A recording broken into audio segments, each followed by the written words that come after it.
ሃይ ገርሊስ እንዴት ናችሁ? ዛሬ ረጅም ቪዲዮ ነው የማወራው።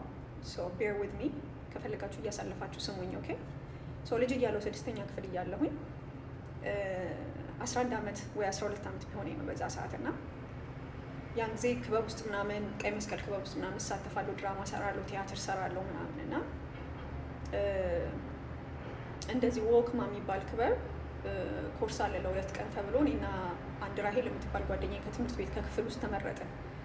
አርብ ቀን ነው ያው ቅዳሜ ነው እንግዲህ ኮርሱ የሚጀመረው ቅዳሜና እሑድ ማለት ነው እና አበላለሁ ተብለን ነው። ከዛ ቤት መጣሁኝ፣ ለአባቴ ነገርኩት። ነገ በጠዋት ቀስቅሰኝ ውዬ እና ከሄድክ ደግሞ የታክሲ አስቀምጠህልኝ ሄደ አልኩት። ድሮ ከቤቴ ትምህርት ቤታችን በጣም ቅርብ ነው። በጀኔስም የሚባል ትምህርት ቤት ነው የተማርኩት። በቃ ቅርብ ነው። ታክሲ ተሳፍሬ ሩቅ ቦታ ሄጄ አላውቅም። ከዛ ጠዋት ስነሳ ቅዳሜ ቀን አባቴ የለም፣ ትቶኝ ሄዷል ማለት ተነስቶ ስራ ሄዷል። የታክሲም አላስቀመጠልኝም ረስቶት ማለት ነው። ከዛ ተነሳሁኝና ልብሴን ለባብሼ ምናምን በእግሬ መሄድ ጀመርኩ። ሰው እየጠየቁኝ ወክማ ወዴት ነው ወክማ ወዴት ነው እያልኩኝ ከዛ ሄድኩኝና ብቻ የሆነ ቦታ ስደርስ የሆነ ልጅ በፌስታል ዳቦ እየገዛ ነው እንትን ላይ ቆሞ ሱቅ ላይ ቆሞ። ከዛ ጠየቁትኝ አባት ወክማ ወዴት ነው በእናትህ ምናምን ስለው ቅርብ ነው አሁን ደርሰሻል እኮ ግን አደርስሻለሁ ቅርብ ስለሆነ ሰው ይሄን ላስገባና ቤት አለኝ። እሺ አልኩኝና ቤቱ ከሱቁ ፊት ለፊት ነው፣ አጥር በር ነገር ነው። ከዛ ከፈተና ገባ። ሲገባ ነጊቢ አለኝ። እሺ ብዬ ተከትዬ ገባሁ። ከዛ አይ አም ኢኖሰንት አይ ዶንት ሃቭ ኤኒ አይዲያ፣ ያስተማረኝ የነገረኝ ሰው የለም። ተከትዬው ገባሁ ማለት ነው። ከዛ ተከትዬው ገብቼ ሶፋ ላይ እንደዚህ ቁጭ ብሎኝ ቁጭ ብዬ እሱ የሆነ ኪችን ነገር ውስጥ ሄዶ ዳቦውን አስቀምጦ ሲመጣ ሱሪውን አውልቆ ነው የመጣው። ከዛ አነቀኝ፣ ታገለኝ፣ በቃ ሊደፍረኝ ማለት ነው። ከዛ ምን አልኩት፣ ኤች አይ ቪ አለብኝ እባክህን ስለው ለቀቀኝ። ከዛ ወጥቼ ሄድኩኝ ማለት ነው። እንግዲህ እዚህ ጋር ማን ይከላከልልኛል? ምንም የማውቀው ነገር የለም። እናቶቻችን አላስተማሩንም፣ አዌርነሱን አልሰጡንም።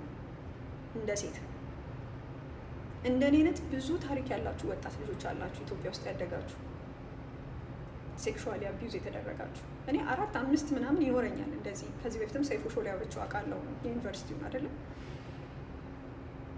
ሶ ዛሬ እዚህ መጥቶ ሴት ልጅ ይሄ ለበሰች፣ ይሄን በላች፣ ይሄን ጠጣች፣ እንዲህ ብላ ተናገረች ብሎ ስለ ሴት ልጅ ማውራት በጣም ቀላሉ ሲሊው ነገር ነው። ኢትዮጵያ ውስጥ እንዳደገ ሴት ግን አቢዩዝ ያልተደረገ ሴት የለም፣ እንደው ማርስ ላይ ወስደው ካላሳደጓት በስተቀር።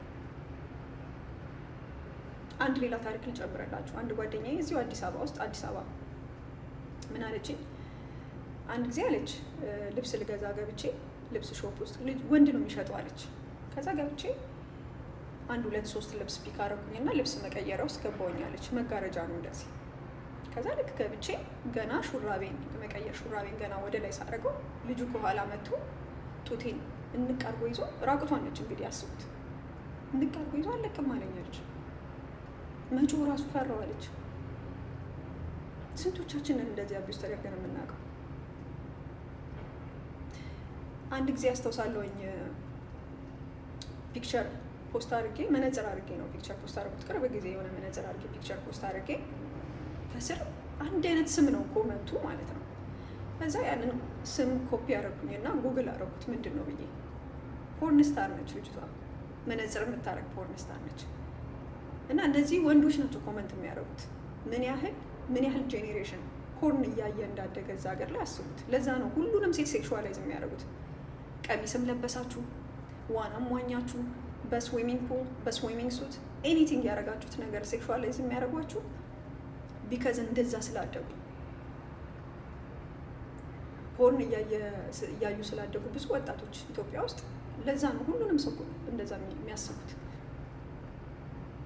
ይሄ እኮ ሜንታሊ አቢዩዝ ማድረግ ነው። አሁን ላይ በጣም ብዙ ልጆች በጣም አድናቂያችሁ ነኝ። ቴንክ ዩ ሶ ማች ፎር ዳት። በቃ መታችሁ ሴት ልጅ እንዲህ ነው መንከባከብ ያለባችሁ፣ ለሴት ልጅ እንደዚህ ያሉ እንደዚህ ሆኑ እያላችሁ እዚህ የምትኖሩ አሜሪካ፣ እዛም ኢትዮጵያ ያላችሁ የገባችሁ ልጆች አላችሁ፣ ወንዶች የወንዱን ማይንድ ሴት የወንዱን አንደርስታንዲንግ ለመቀየር እየሞከራችሁ ያላችሁ።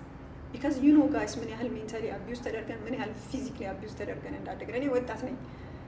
እኔ አቢዩዝ ተደርግ ያለው ማለት በብዙ ነገር አስቡት የእኛ እናትና አባቶች ደግሞ ምን ያህል የእኛ እናቶች የእኛ አያት ሴት አያቶቻችን እንዴት እንደኖሩ። ሰው ብዙዎቻችሁ ኢቨን ሴት ሆናችሁ እንኳን ሴት እንትን ላይ መጣችሁ እንኳን ተናገራት ማን እንዲህ ቢያላት ምናምን እያላችሁ ኮመንት የምታደርጉ ልጆች ስታድጉ ጡታችሁ አደገ ቂጣችሁ አደገ እየተባላችሁ በሰውነታችሁ ክሪቲሳይዝ እየተደረጋችሁ ገና ስናድግ ባይዘው እንደዛ ነው የምናድገው። ክሪቲሳይዝ እንደረጋለን። ጡታችን ሲወጣ ጡቷ ጉጥጉጥቻውንማ ጎረመሰች በቃ እየተባልን ያደግን እና አሼምድ ነው የምንሆነው በሰውነታችን። እናንተ እኛ ሴቶች ሌሎች ሴቶች ኮመንት ላይ መታችሁ በቃ ባድ ነገር እንኳን ይበላት ማን እንዲህ ልበሻላት ምናምን የምትሉ ልጆች እንደዛ ስላደጋችሁ ነው። ክፋት ኖሮባችሁ አይደለም። ምክንያቱም በቃ ሶሳይቲው ይሄ ነው ሴት ልጅ መሆን ያለባት እንዲህ ነው ብሎ ለምንድን ነው ሲጀመር ሴት ልጅ እንዲህ መሆን ያለባት ተብሎ የሚቀመጠው? ኢን ዘ ፈርስት ፕሌስ የእኛ አያቶች እኮ አይናቸው ጭንብስ እያለ ኩሽና ውስጥ እያለቀሰ አይናቸው ሟምቶ ልጆቻቸውን እየመገቡ ባላቸውን እየመገቡ ነው ያደጉት የኖሩት። በ14 በ15 ዓመታቸው እየወለዱ። ይህ እኮ ትክክል አይደለም። እና አስታውሳለሁ በጣም ሕፃን ልጅ እያለሁ ማለት ነው እናቴ በጣም በቃ አጣጥባ ምን ብላ ሁልጊዜ አጭር ቀሚስ ነው የምታለብሰኝ። እናቴ እንደዚህ ነች፣ ፋሽኒስት ነች። እኔ እንደዚህ አይነት ቤተሰብ ውስጥ ነው ያደጉት። በነፃነት ሀሳቤን እየገለጽኩ ምናምን እና ኢኖሰንት ነበርኩኝ ወደ ሶሻል ሚዲያው ስመጣ እና የሆነ ሙላት የሚባል ሰው እያለ እኛ ሰፈር ስሙን እጠራዋለሁ ኦብቪየስሊ እና ልጅ እያለሁኝ በቃ ይመጣል ጠዋት ከንፈሬን ይሰመኛል፣ እየተከተለ ከንፈሬን ይሰመኛል። ምራቄን ተፋለሁኝ ቢከዝ በጣም ስለምጸየፈው እና እናቴ ትስቃለች ሲስመኝ እሷ ፊት ቢከዝ የሚመስላት በቃ ልጇን ስለወደደላት ቆንጆ ስለሆንኩ ምናምን አይደለም። በህጉ መሰረት ህፃንን ልጅ ሴክሹዋላይዝ ማድረግ ደግሞ ትልቅ ወንጀል ነው። ስንቶቻችንን ይህን የምናውቀው? አዌርነሱ ገና አልተሰራም። እዚህ ጋር መጥቶ እኮ ሴት ልጅ ይሄን ለበሰች ይሄን ተናገረች እንዲሆነች እኮ ብሎ ማውራት በጣም ኢዚ እና በጣም ትንሹ ነገር ነው። ሊያውም ያ ሰብአዊ መብቷ ነው። የፈለገችውን የመናገር በቦርን ራይቷ ያገኘችው ነው። የፈለገችውን የመናገር የፈለገችውን የመልበስ ኦፒኒዮን የመግለጽ የፈለገችውን መርጣ የማግባት መብት አላት። እንዲህ ችግሩ እንደ በጣም በቃ ማየት ያሉብን ነገሮች አሉ። መጀመሪያ እዚህ ጋር መተከመ እኔ አሁን ውጪ ነው የምኖረው አይደለም። በጣም አሪፍ ላይፍ አለኝ፣ ሰላም አለኝ፣ መብቴ ተጠብቆ ነው የምኖረው እዚህ። ይሄ እኔ ፋይት አይደለም። ግን ታናናሽ እህቶች አሉ ኢትዮጵያ፣ አዲስ አበባ ላይ አዳዲስ የሚመጡ ቲክቶከሮች አሉ፣ አዳዲስ የሚመጡ ጎበዝ ሴቶች አሉ። ሲያጠፉ ሶሻል ሚዲያው ላይ ፊት ለፊት እናንተ ፊት ነው የሚያጠፉት። እየተማሩ ነው የሚሄዱት። ምክንያቱም የሶሻል ሚዲያ ፊገሮች ናቸው። ስንቶቻችንን ቤታችን አጥፍተን የሆነ ነገር ሆነን ማንም ሰው ክሪቲሳይዝ ሳያደርግን እኛና እግዚአብሔር በምናውቀው ሀምብል ሆነን ተምረን የምንወጣው። እኚህን ልጆች ግን ጥፍጥፍ ጭፍጭፍ እናደርጋቸዋለን። ምን ለማለት ፈልጌ ነው? እንደ ሶሳይቲ የምናወራው ብዙ ኢሹ እያለ ሴት ልጅ በላሽ፣ ጠጣች፣ እንዲህ ብላ ተናገረች፣ እንዲህ ሆነች ብሎ ማውራት በጣም ኢዚ እና ሲምፕሉ ነገር ነው። እሱ አይደለም እኛን የሚያሳስበን። የፈለገችው መሆን ትችላለች ሴት ልጅ። እስኪ ኖርማል ያልሆነውን የወንድ ልጅ ባህሪ፣ የወንድ ልጅ ሴትን አቢዩዝ ማድረግ፣ ማኑፕሌት ማድረግ። አንድ ሴት ልጅ እስከ 26 እስከ 27 ዓመቷ በቀላሉ ማኑፕሌት ትደረግ ትችላለች።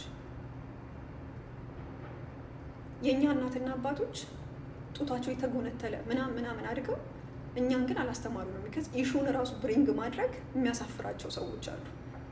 ኧረ ነውር ነው አይባልም የሚሉ። ይሄኛው ጄኔሬሽን ግን እንደዛ አስበው ኖ ለውጥ መምጣት ካለበት አሁን ነው ለውጥ መምጣት ያለበት። አሁን ነው ማይንዳችሁን፣ አስተሳሰባችሁን፣ አዌርነሳችሁን ማስፋት ያለባችሁ። ሌላው ስለ ፌሚኒስት ሲወራ ፌሚኒስት ማለት ሌዝቢያን ማለት አይደለም። ባይዘወይ ነው ፌሚኒስት ምን እንዳደረገ። ፌሚኒስት ማለት በዓለም ላይ ድሮ ሴቶች ትምህርት ቤት መሄድ አይችሉም፣ ስራ መስራት አይችሉም። ምንም አሁን ያላችሁ ራይት፣ አሁን እያደረጋችሁ ያላችሁ ሴቶች ይህ ሁሉ ራይት አልነበራችሁ። ፌሚኒስት ነው ተሰብስቦ ሴት ልጅ ወደ ትምህርት ቤት እንድትሄድ ስራ እንድትሰራ ያደረጉት። ኤኒዌይ